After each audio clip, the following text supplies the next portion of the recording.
তবু এই যে পানির পটটার আছে না, ওই ঢাকনাটা কেন জানি খুব মানে চিপা লাগতেছে।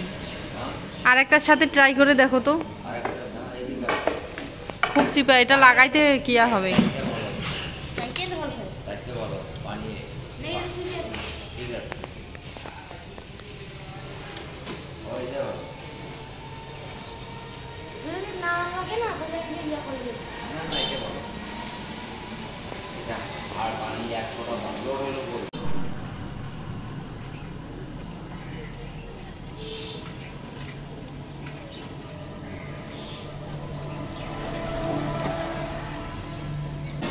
তো আজকে আমার বাজার করা শেষ, সব কিছু নেওয়া শেষ। অবশেষে পানির পটও নিলাম। আর এখন হচ্ছে বাড়িতে চলে যাব, গাড়িতে উঠে বসে আছি। আর এদিকে হচ্ছে ওই ড্রাইভারের একটু দরকার পড়ছে, ড্রাইভার তাই একটু নিচে নামছে। তো ড্রাইভার চলে আসলে আমরা চলে যাব। তো অবশ্যই পুরো ভিডিওটা শেষ করেন, আশা করি ভালো লাগবে। এই যে দেখেন কতগুলা খরচ নিছি। ফিটের বস্তা নিলাম, তারপর হচ্ছে আরও গুঁড়া ফিট নিছি, পলিথিন নিছি, তারপর হচ্ছে হাঁসের জন্য খুদ নিলাম অল্প পরিমাণে কিছু, এবং হচ্ছে এই যে পানির পট নিলাম। তো আজকে বাজার করা শেষ। আর এইভাবে হচ্ছে যখন যেদিন করে বাজারে আসি অনেকগুলা খরচ নিতে হয়। আর সব সময় এই যে পাখির আমার খামারের এভরিথিং যত খরচ আছে, যতগুলো কাজ আছে সব আমি একা করি, এবং হচ্ছে অন্য কেউ হেল্প করার মতো বা দুই একটা কাজ করে দেওয়ার মতো নাই। আর আজকে হচ্ছে ছোট বাচ্চাগুলোর জন্য ভ্যাকসিন নেওয়ার কথা ছিল, রানীক্ষেতের যে ছোট ডোজটা, কিন্তু গেলাম হয়তো মনে ছিল না। হাসপাতাল দেখলাম যে পূজার জন্য বন্ধ, এজন্য ঘুরে আসলাম। আর এদিকে ড্রাইভার চলে এসেছে, আমরা এখন চলে যাব। হ্যাঁ, গাড়ি নিচে।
তো বন্ধুরা, আমি কিন্তু প্রায় অর্ধেক রাস্তা চলে আসছি, আর 10-15 মিনিটের মধ্যে বাড়িতে পৌঁছে যাব ইনশাল্লাহ।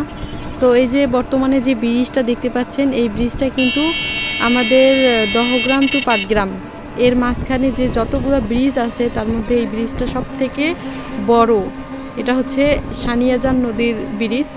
তো এই যে দেখেন, ব্রিজটা দেখতেও যেমন সুন্দর, এবং হচ্ছে ব্রিজটা অনেকটা লম্বা এবং উঁচাও বেশ। আর এই ব্রিজটা তৈরি করতে অর্থাৎ কমপ্লিট হতে প্রায় 4 বছরের মতো সময় লাগছে। 4 বছর ধরে এই ব্রিজটার কাজ চলছিল। আর এই যে আমি কিন্তু বর্তমানে আমাদের হচ্ছে 3 বিঘা মানে 3 বিঘা করিডোর গেটে আছি বর্তমান। হ্যাঁ, অনেকেই হয়তো এই গেটের কথা জানেন যে আমরা মানে পাটগ্রাম থেকে দাহগ্রামে ঢুকতে ইন্ডিয়ার মধ্যে দিয়ে আমাদেরকে ঢুকতে হয় গেটের ভিতর দিয়ে। এই যে বর্তমান কিন্তু আমি ইন্ডিয়াতে আছি। এখানে হচ্ছে ভিডিও করা অ্যালাউ না। আমি কিন্তু খুব সাবধানে অর্থাৎ সেফে ভিডিও করতেছি, এই জন্য ভালোভাবে দেখাইতে পারতেছি না। যদি অ্যালাউ থাকতো তাহলে পরিপূর্ণভাবে ভিডিও করতাম। আর আমি কিন্তু গাড়িতে খুবই সেফে ভিডিও করতেছি। বর্তমানে আমি ইন্ডিয়াতে আছি, এই অংশটা ইন্ডিয়াতেই।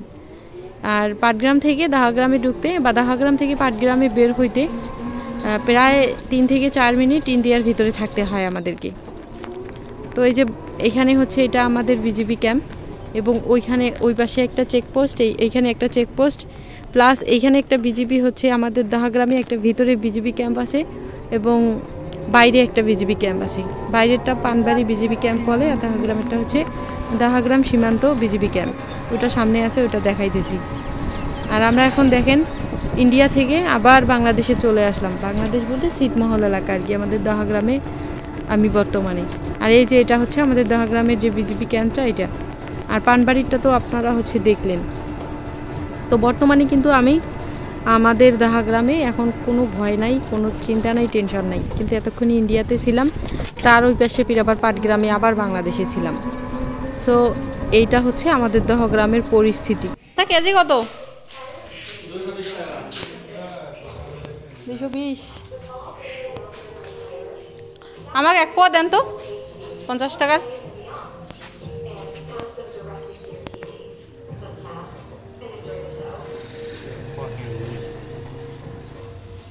এই ছোট বই দিয়ে খাইতে চাইতেছ তো বাড়িতে? হ্যাঁ, এগুলো দিচ্ছেন?